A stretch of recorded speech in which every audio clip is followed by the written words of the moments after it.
Now, Michael called me right after the Oklahoma City bomb went off, and he said, "Ted," he called from prison, by the way, "that's my bomb," meaning that Hercules developed it.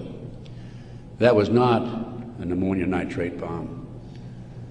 Now, when that bomb was tested in 1982, I happened to be with a group of intelligence agents in Palm Springs waiting for the results of that test. It was tested in Area 51. It was underestimated because the power, it was so powerful that 2 of the technicians died. They underestimated the strength of it. This, I'll call it a barometric bomb. This barometric bomb, according to Michael, was what was in the car, not a fertilizer bomb. I have an Oklahoma City report on that. So what did I do as an investigator? Well, I went to the Pickaninny Arsenal in New Jersey, and I gave him the contract number, which I obtained through a science magazine. One of my associates actually did the research on that. And I gave the Picatinny Arsenal the contract number. This is public, available to the public, by the way. And the Picatinny Arsenal came back and said there's no such contract here, even though I had the contract number. By the way, that's documented in my report. And I went to Dyna Nobel, who I knew manufactured it, and they didn't even bother to respond. It's interesting to note that a Dyna Nobel expert witness testified at the grand jury when they indicted McVeigh. In September of 1995, some 5 or 6 months after the 19th of April, 1995, Oklahoma City, in September, there was I lost my train of thought there for a minute. There was an article in Fireman's Magazine. It was written by the editor of Fireman's Magazine. The information was obtained from the Oklahoma City Fire Department. And in that article, again, that's in my report, in that article, it states that 4 unexploded devices were taken out of the building. When people were in the building after the bombing, dying, they discontinued the rescue efforts for some 5 hours while they carried out a bunch of government files, men in blue suits of some sort, sweatsuits. So what I'm telling you is Oklahoma City was perpetrated by certainly people other than McVeigh and Nichols, and now Roger Moore, if you read the paper recently, the gun dealer who claims that he was robbed of his guns in Arkansas and that money was used to finance the Oklahoma City bombing. Roger Moore has been accused by Terry Nichols of being involved in it. Roger Moore denies it. Roger Moore, at the time of the Oklahoma City bombing, was an FBI informant. I had an inside investigator in Oklahoma City tell me that there were at least 11 other individuals involved in Oklahoma City. Okay, that brings us up. We've gone through Pearl Harbor, Waco, Ruby Ridge, car bombing 93, Oklahoma City 95. That brings us up to 9/11. As I said, Michael's in prison. I'm his, quote, investigator of record, which means I'm like an attorney. I should have access to him on a regular basis. I represent this man. For a year prior to 9/11, actually a year and a half, I tried to get in and see Michael. He was in prison in northern Pennsylvania. I was in the Philadelphia area. The Bureau of Prisons would not allow me to see him.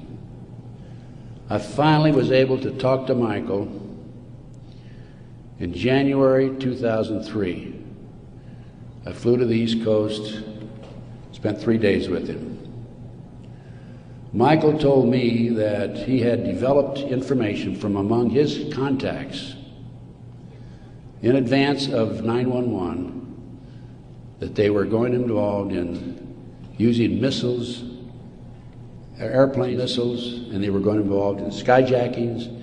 They were training Arab terrorists, and also he knew the identity of the person in the United States, an Arab who lived in Paterson, New Jersey, who was the leader of terrorist activity by the Arabs in this country. Now, Michael had this information because, you're saying, how could Michael develop this information being in prison?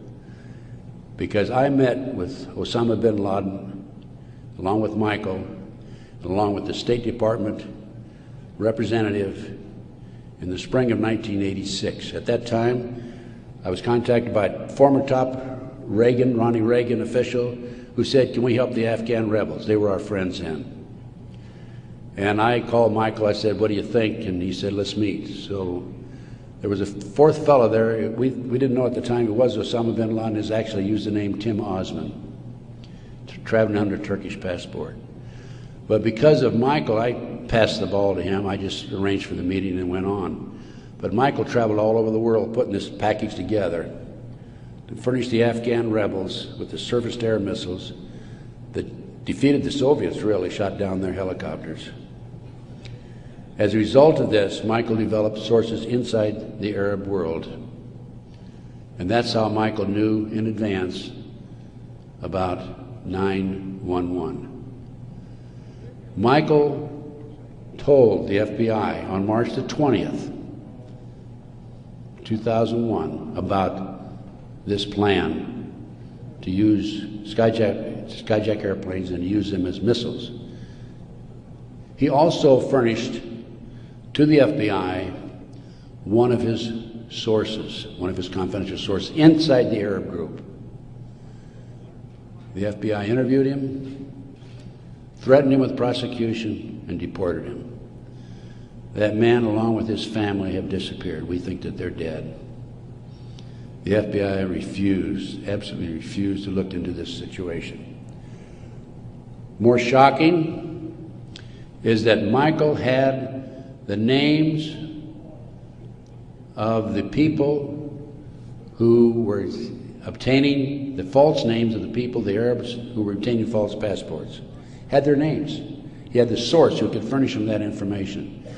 He told FBI agent Keith Kutry, March 20th, 2001, he told Kutry, he says, I'll give you these names, the name of this person who's coordinating the whole project for the Arabs, providing I be given immunity and he be given immunity. Mr. Kutry, in spite of the fact he was armed with this information 6 months prior to 9/11, came back 2 days after 9/11 on the 13th and saw Michael in prison again.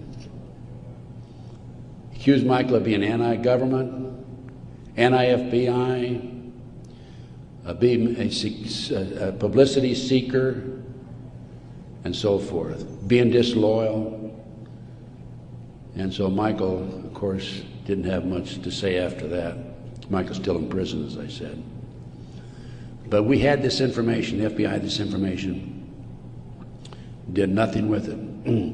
Kutry admitted on September the 13th, admitted that the FBI did nothing with it. So after I visited Michael,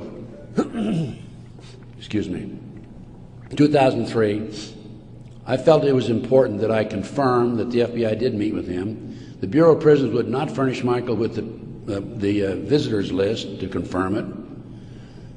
And so I started writing letters to the FBI through Senator George Allen. Oh, thank you. Thank you. And to confirm that he did in fact meet with them, I wanted to document it. I also asked for the identity of the other agent who was with Agent Kutry. And I had a terrible time. It took me a year and a half writing letters to the FBI to get them to admit that they'd interviewed Michael on March the 20th, 2001. I finally did have that information. That information is available again in one of my reports, my terrorism report that I have in the back.